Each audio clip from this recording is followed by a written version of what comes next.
Assalamualaikum warahmatullahi wabarakatuh. Kenapa sejak dulu sampai sekarang orang mati yang ditahlili kok yang langsung masuk surga? Apa sebabnya? Langsung dimasukkan? Langsung, tidak ada yang langsung masuk surga. Oh gitu. Apa sebabnya? Sampun. Wonten melih? Ini ganten malih. Nggih, monggo. Surga masih kosong, Gus. Tidak ada isinya. Kecuali malaikat, bidadari, Nabi Isa, dan lain sebagainya. Tanyakan ialah, saya tanyakan ialah, besok setelah hari kiamat, apakah orang mati yang ditahlili itu akan masuk surga semua? Yang ditahlili? Iya, yang ditahlili. Apa akan masuk surga semua tanpa dikisap? Dan yang tidak ditahlili, apakah masuk neraka semua? Nggih. Bagaimana menurut hakikatnya? Nggih. Demikian Gus penjelasannya. Assalamualaikum warahmatullahi wabarakatuh. Waalaikumsalam warahmatullahi wabarakatuh. Mengapa orang mati semuanya itu kok gak langsung dimasukkan surga? Padahal surganya masih kosong.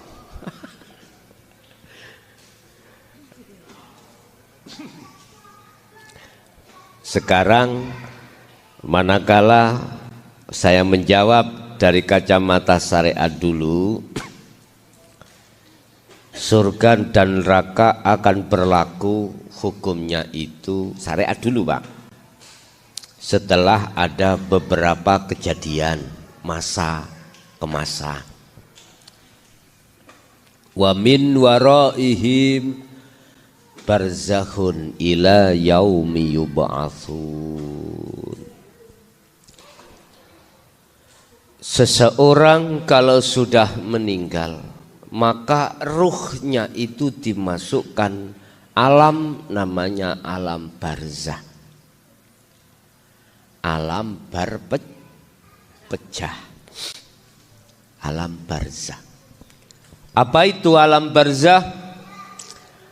Alam pemisah antara alam dunia dan alam akhirat.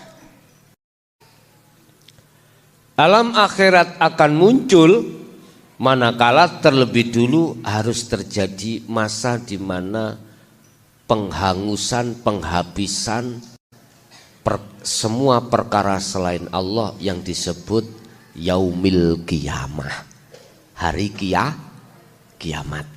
Ini syariat dulu.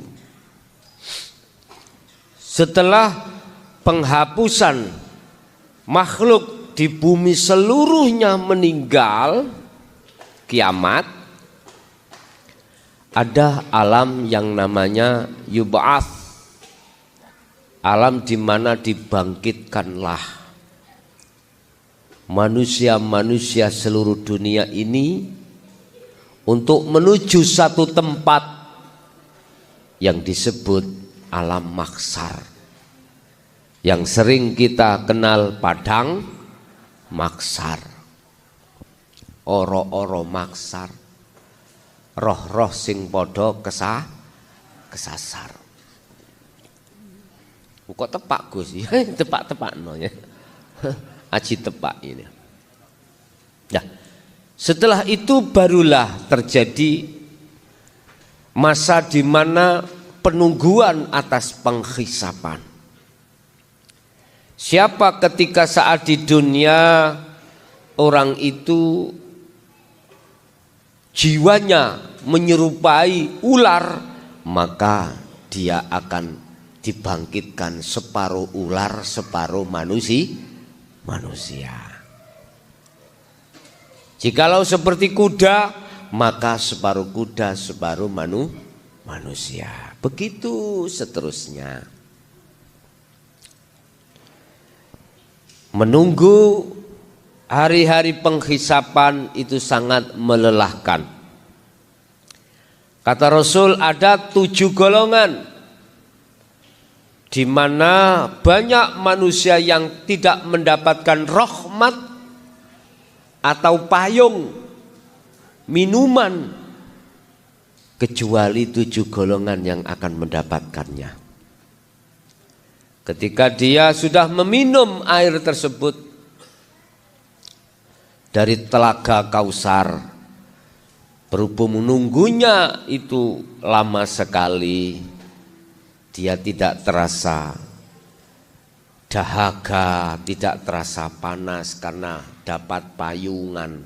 Iki mang di antara mereka adalah pemuda yang selalu terpaut hatinya di masjid. Iku sanepo asline. Tadi saya katakan, laku dohir apapun yang kau anggap baik, mulai sholat, zakat, poso, haji, apapun, bila mana tidak kau sertakan ruhaniyahmu itu makrifat pada Allah, laksana kau mengukir di atas air, hilang. Hubitat a'maluhum wa ma lahum min nasirin. Mengapa ditolak? Karena ruhaniyahmu itu menghadapnya tidak terhadap Allah, tidak anik budullaha, enggak. Arahnya ruhaniyahmu itu anik budut taghut. Masih ada perkara selain Allah dalam dirimu. Apa itu berbentuk manusia? Apakah makhluk berbentuk pahala? Makhluk berbentuk surga? Begitu seterusnya. Tidak karena Allah. Bapak Ibu hadirin jamaah rahimakumullah. Setelah penghisapan selesai, maka dilanjutkanlah setiap diri manusia untuk melewati siratal mustaqim. Barang siapa yang tidak bisa sampai pada ujungnya, dia akan terjatuh. Dan disitulah neraka menunggu Anda. Barang siapa bisa melewati itu, maka dia akan masuk di surga. Berbagai macam persoalan Pak di situ Pak. Mungkin makolai Mbah Buyut biyen iku bener tapi kurang bener. Gak terus terang. Geduk asali saka telo. Terus siapa? Siapa ya Pak? Motongan tuh.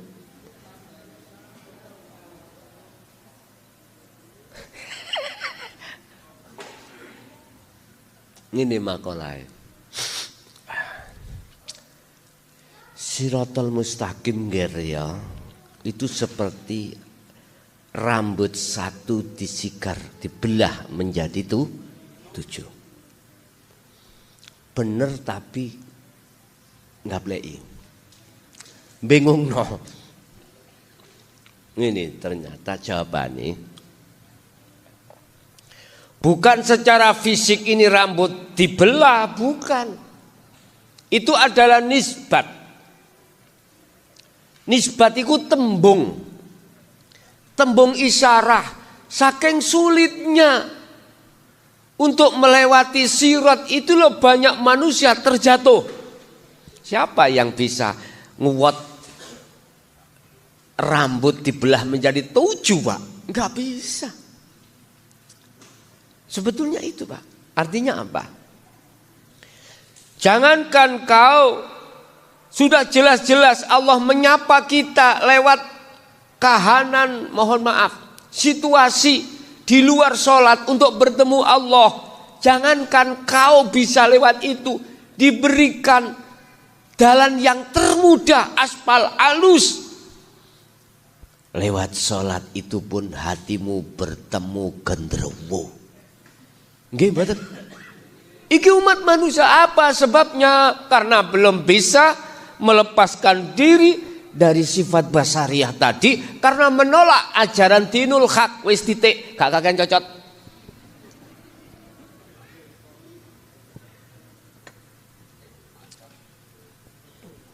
Kat mang tak ngen dulu tak sumet ta iki. Sing kono penak wis rokokan kene-kene. Sabar.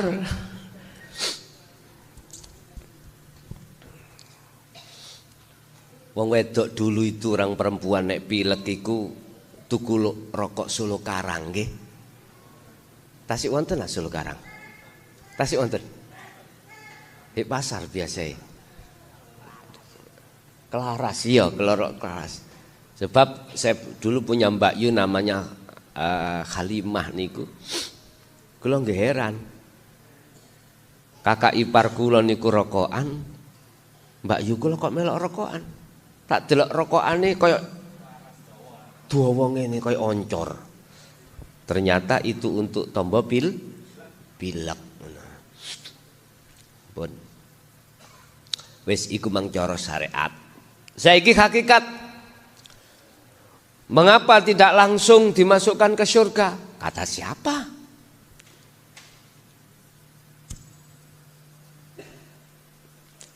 Di situ memang ada dua golongan, Pak ya.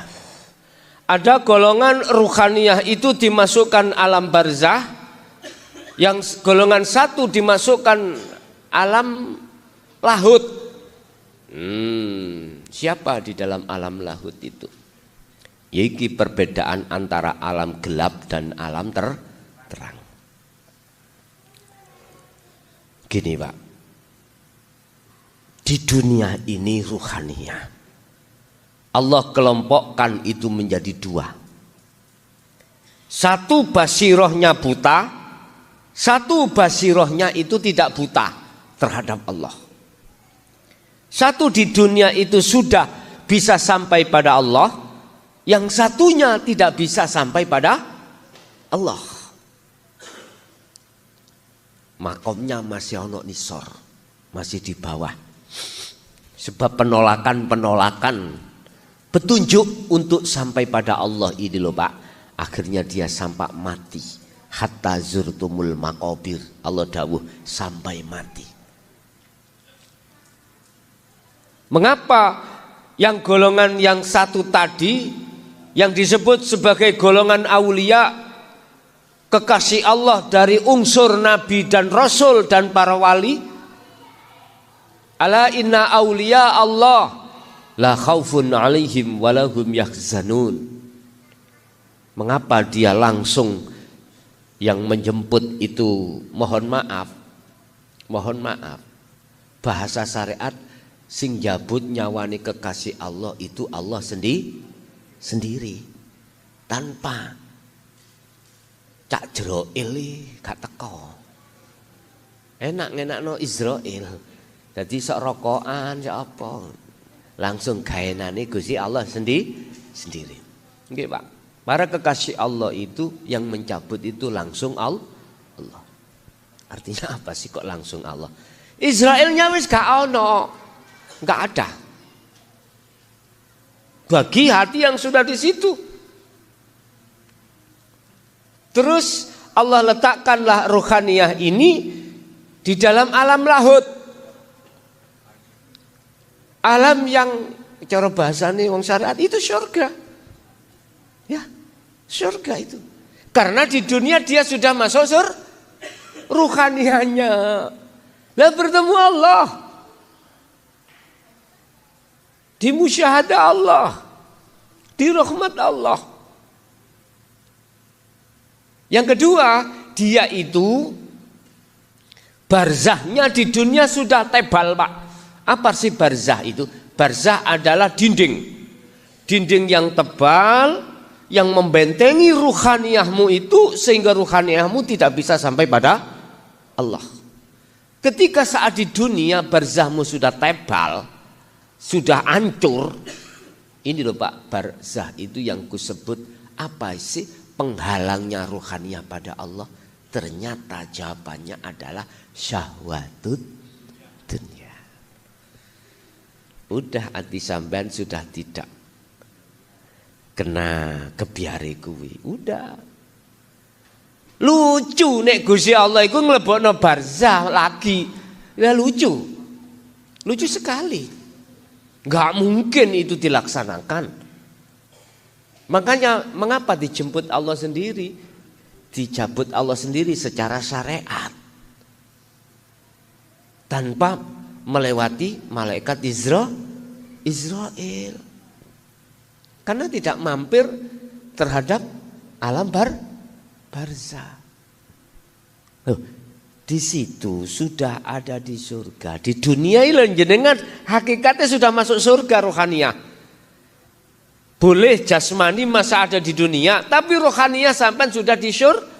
Buktinya Anda makrifat Allah.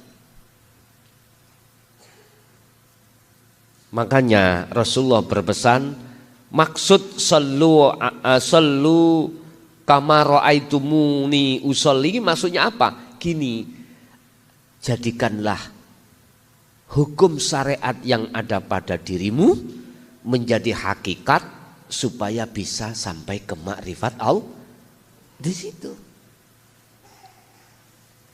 kita setiap saat dan waktu disapa Allah lewat anak kecil, lewat kadang-kadang ya dipisui wong ing dalan. Lewat. Kadang-kadang kita disapa Allah lewat orang nagih terhadap kita, kita sumoyo, akhirnya dipisui. Nah, begitu. Hei Gusti Allah nyopo. Sampeyan delok Allah belajar Pak kabeh iku yes kudu belajar nggal titik, nggal sedikit. Ini kita di dunia sudah dimasukkan surga, apalagi setelah ruhania ini tinggalkan itu secara totalitas jasmani atau duniawiyah. Sayaquluna alladzina qalu udkhuluha bisalamin aminin. Malaikat keplok, Pak. Tahu keplok? Mengatakan selamat datang wahai kekasih Allah, tempatmu sudah disediakan.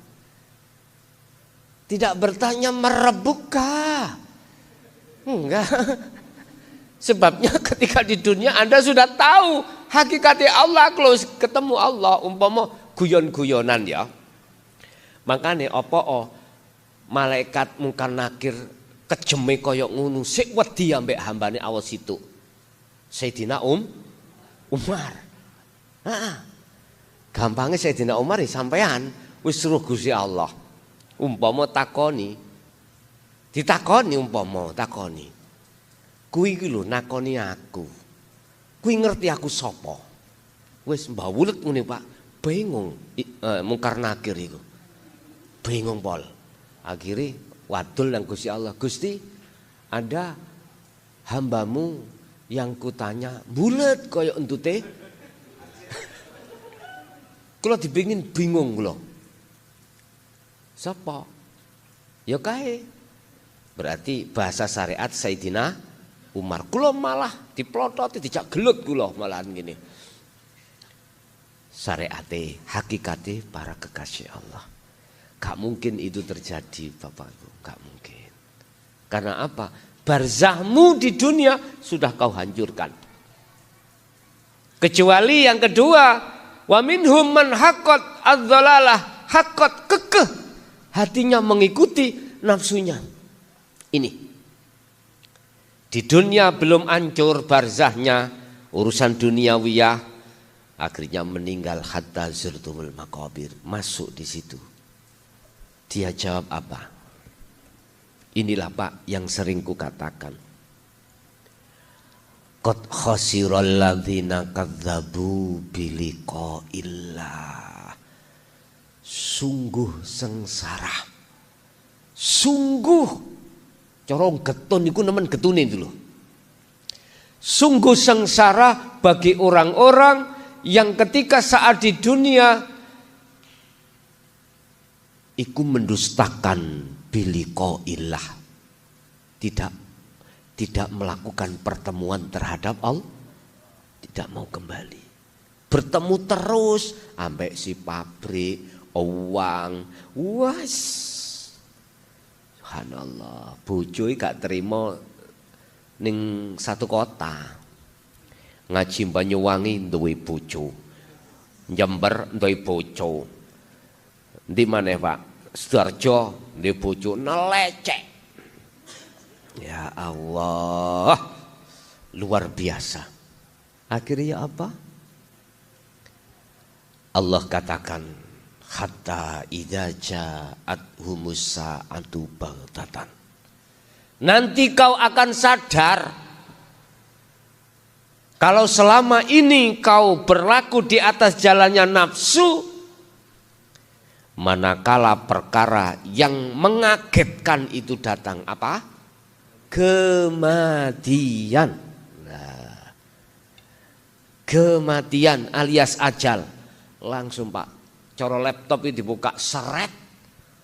Oh ya Allah Gusti, bangsulake kula ning donya maneh. Walau barang sesaat saya tak melakukan taubatan nasuhan untuk mengikuti Rasulullah. Gampangane kata kembali kepadamu ya Allah. Wis. Cara wong nangisnya seperti anak kecil yo, gulung-gulung nuwak. Gulung-gulung. Saking makanya qad khosirol. Jadi di mana ada ayat dimaksudi kalimat qad, ya sampeyan diteni. Ndi tulisannya gimana?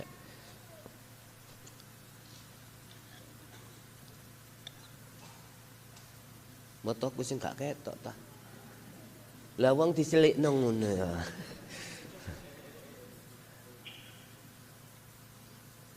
Qad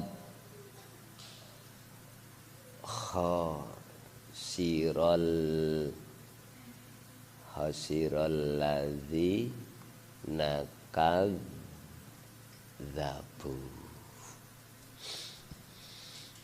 Qad iki di mana ada kalimah sebelumnya dimasuki qad, iku gak main-main Pak, gak main-main. Cara wong janji ku gak iso mbleset, ngoten lho. Temen lho. Dik mambengiku tadi malam itu ada seseorang yang berpakaian jubah putih ke rumahku, temen loh gitu loh. Jadi perkara yang mesti wajib datang loh, ngoten lho Pak. Qad khosira, sungguh sengsaralah bagi orang-orang kadzabu sing padha ndustaake. Iki ya. Iki dzal iki. Sing padha ndustaake, tidak mau untuk bertemu Allah karena rohania, sibuk bersukaria dengan kesenangan dunia. Apa yang terjadi Allah katakan? Kasep wis raimu ana donya takabur. Nggih.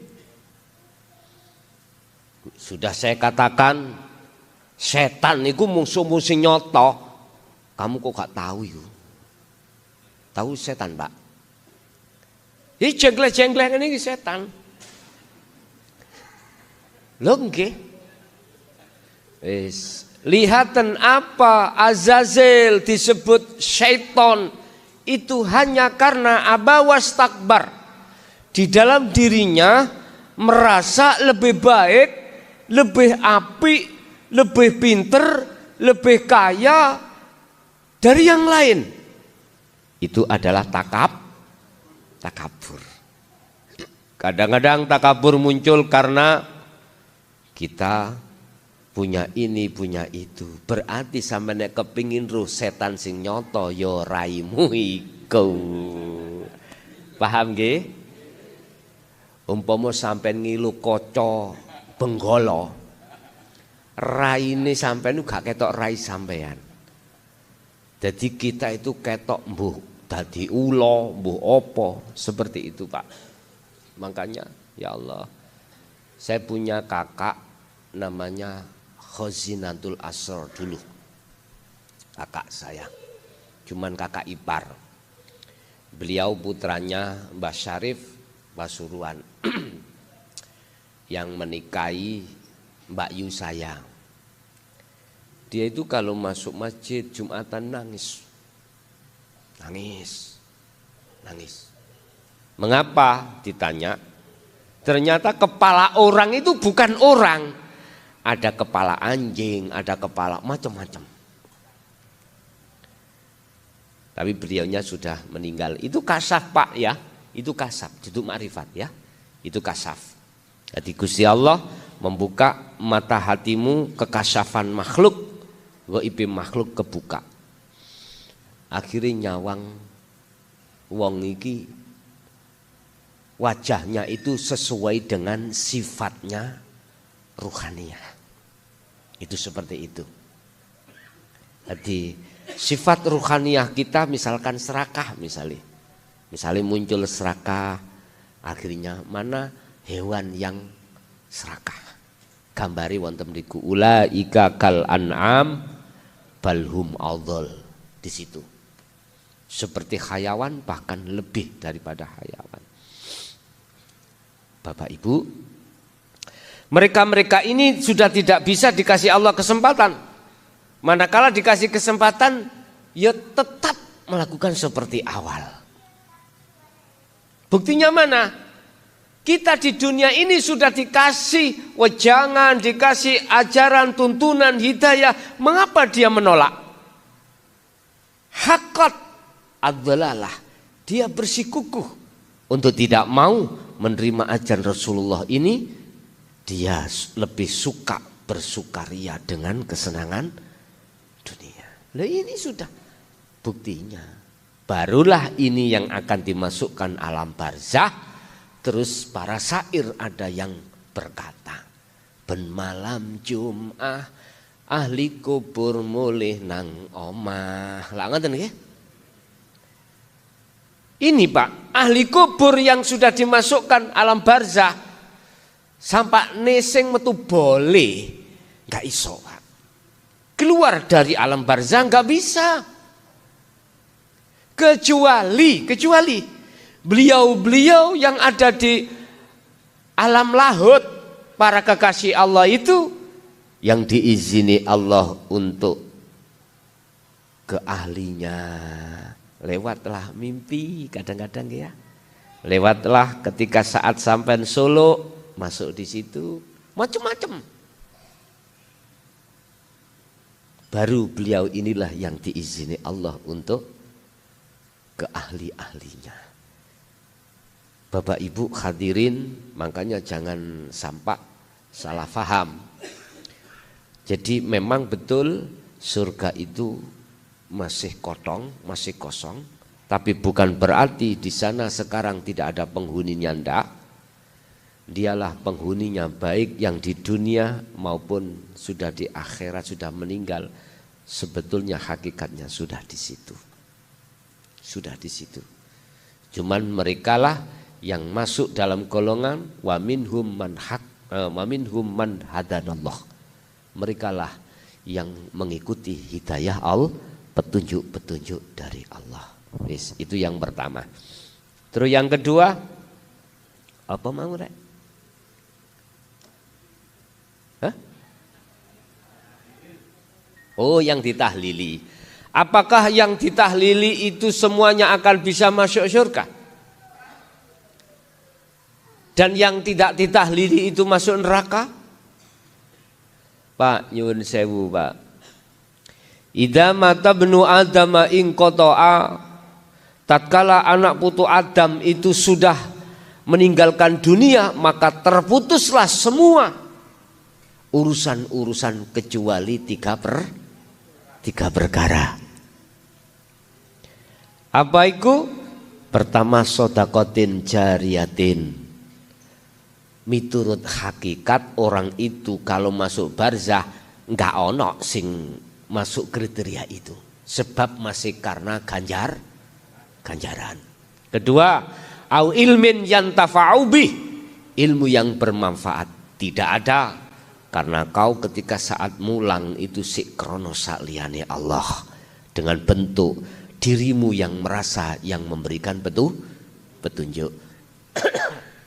Terakhir niki awaladin solihin yad'ulah, anak soleh yang selalu mendoakan. Anak yang bagaimana yang dikatakan soleh?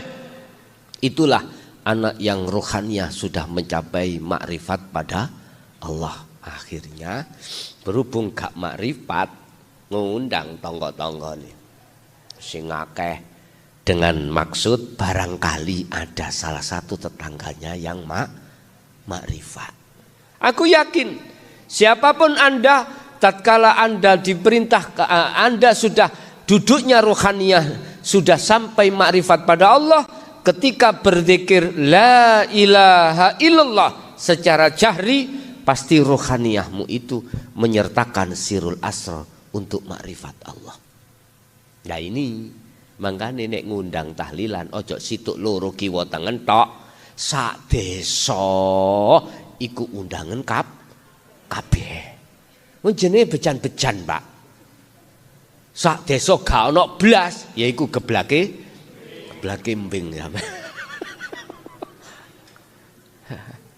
Begitu, Pak.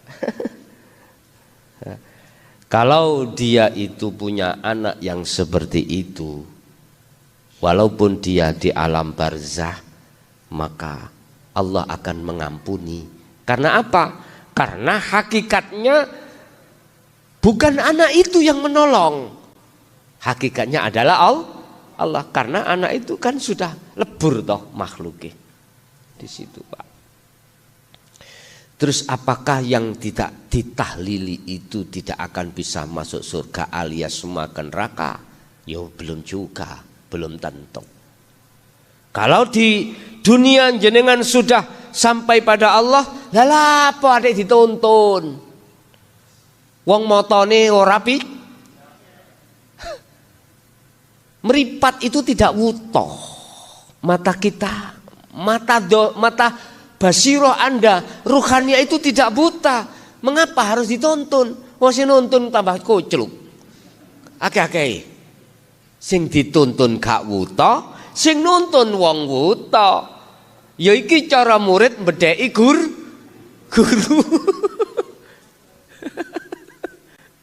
Masyaallah. Wis, tapi yang akeh, yang banyak wong wuta dituntun orang buta. Podo kesasari, dulur. Subhanallah. Tidak, maksud saya tidak, walaupun tidak dikirim doa atau tahlil, manakala dia ketika saat di dunia ruhaniyah sudah dicap Allah sebagai kekasihnya, maka pasti akan masuk, pasti gak ada insya Allah. Nah terus bisanya iku menjadi kekasih Allah. Bagaimana pelanggarannya? Mana dalilnya? Mana hujahnya? Gampang. Sampai nek ditakoki wong sing bantah sampean, endi sih dalile? Lah kemarin telok dalil ya. Aku yo gregeten ae kudu njejeki ndase ae. Tapi yo ya bener, Pak. Pertanyaan gengun iku supaya untuk menguatkan syariate. Mana buktinya, dalilnya? Kalau cara untuk bisa dijadikan Allah sebagai kekasihnya, ya itu tadi. Kita buka surat Ali Imran ayat 31. Katakan Muhammad, barang siapa yang bisa melepaskan cintanya terhadap selain Allah, berarti kan urusan rohaniyah, Pak, bukan jasmaniyah. Kul in kuntum tuhibbunallaha. Nah, ini ayatnya gitu. Katakan Muhammad, barang siapa apabila kau cintamu ingin diterima oleh Allah, ingin diterima oleh Allah, ingin diterima. Di situ dibegal dengan ayat fattabi'uni, ikuti aku. Kuwi nek ndelok kalau melihat Muhammadnya mesti makhluk. Tapi kalau yang melihat siapa sesungguhnya yang dawuh, mesti Allah, berarti kita harus mengikuti Allah. Cuman kolerasinya kita di dunia itu melihat Kanjeng Nabi. Apa? yang harus kita ikuti Kanjeng Nabi? Ojo syariatnya saja. Jangan syariatnya saja. Sebab kita manusia selama ini, umat Islam khususnya, hanya diarahkan oleh ulama-ulama mengikuti syariatnya saja. Sementara hakikatnya tidak dibuka sama sekali. Entah saya kurang mengerti apakah alasannya gak dibuka, memang beliau itu bodoh terkait ilmu hakikat, ataukah mengerti tetapi takut untuk disampaikan. Lah gitu toh. Mohon maaf, kita urai. Kalau toh Anda mengatakan benar, itu kebenaran, mengapa harus tutupi? Saya ulang, kalau Anda mengatakan itu benar, hak, mengapa hak itu harus ditutupi? Ternyata jawabannya kebanyakan mereka tidak paham. Udah titik. Jelas? Aku gak menuduh tapi kurang sepaham. Alhamdulillah untuk sekarang itu ulama-ulama Nadiyin ada yang muncul untuk menyampaikan tauhid yang sebenar-benarnya. Baru ini agak muncul Bunda. Bapak Ibu, ketika saat ruhaniyah kita itu masuk di golongan yang nomor 2, sodakoh nggak ada, ilmu nggak ada, anak ya pus, ngerti pus, zong. Terus kita juga ahli kita itu nggak greget untuk melakukan doa-doa pada orang tua. Ya sudah, akhirnya merana. Memang merana. Ya wes, terus no sampai kapan kamu? Mula sebelum datangnya hari itu, sekarang atiullaha wa atiur rasul. Ikutan Rasul sampai hakikat ma'rifatnya. Baru inilah yuhibbukumullah, cintamu akan bisa diterima Allah setelah kau melepaskan cinta rohaniyahmu terhadap kesenangan dunia. Ini yang disebut tauhid. Kita tidak akan bisa Pak rohaniyah berpisah dengan selain Allah, nggak bisa. Manakala Anda tidak mau untuk menerima dan mengamalkan zikir sirul asrar. Titik. Iki secara teori seperti itu. Tetapi kalau sifat jaiznya Allah mampu tanpa jenengan iku mengerti tentang hakikat ma'rifat. Allah kan punya kehendak, punya sifat jaiz, wenang. Bisa saja Anda langsung diajari Allah tanpa lewat makhluk manusia atau makhluk malaikat, langsung Allah. Bisa jadi Allah kuasa seperti itu. Bapak Ibu, jadi bukan selamanya yang tidak ditahlili iku masuk neraka, tetapi juga ada golongan tanpa ditahlili iku masuk surga. Dialah siapa? Merekalah sebagai pengikut setia Rasulullah, baik secara syar'i, lebih-lebih secara hakiki. Kurang lebihnya mohon maaf. Al-Fatihah. A'udzubillahi minasyaitonirrajim. Bismillahirrahmanirrahim. Akhirul kalam. Assalamualaikum warahmatullahi wabarakatuh.